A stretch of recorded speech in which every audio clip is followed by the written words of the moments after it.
మీనా అయితే ఇంక పూలు తీసుకొని అటుగా వెళ్తూ ఉంటే ఇంక పార్వతి అలాగే సుమతి వాళ్ళైతే ఏంటక్క 2 రోజుల నుంచి అసలు కనిపించట్లేదు ఏమైంది అని అంటే మా ఇంట్లో చాలా పెద్ద గొడవ జరిగింది సుమతి అన్నట్టుగా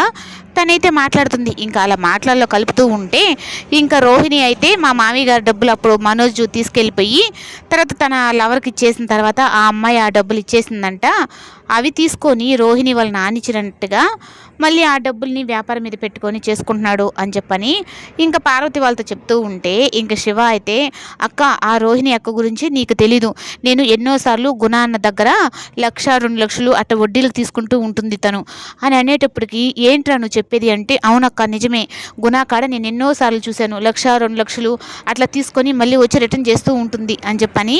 చెప్పేటప్పటికి అంటే ఈ రోహిణి విషయంలో ఏదో పెద్ద కుట్ర జరుగుతుంది అని అసలుకి అలాంటి వాళ్ళతో తనకేం పని ఉంటుంది అని ఇంక ఇంటికి వెళ్ళిన తర్వాత ఏంటి మీనా నువ్వు ఎక్కువ ఆలోచిస్తున్నట్టున్నావు అంటే అవునండి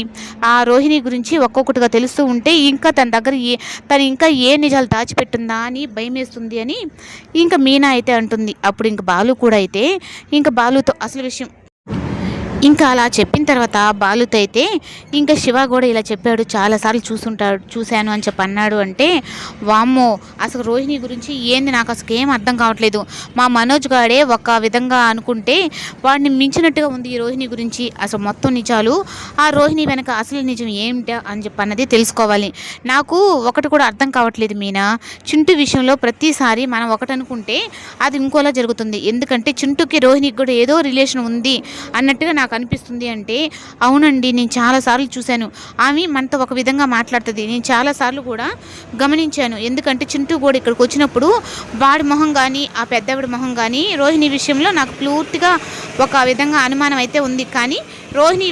వెనక ఉన్న రహస్యం ఏంటో తెలుసుకోవాలి అన్నట్టుగా ఇంకా మీనా బాలు అయితే ఉంటారు, తెలుసుకుంటానే మొత్తం నిజం తెలుసుకుంటానని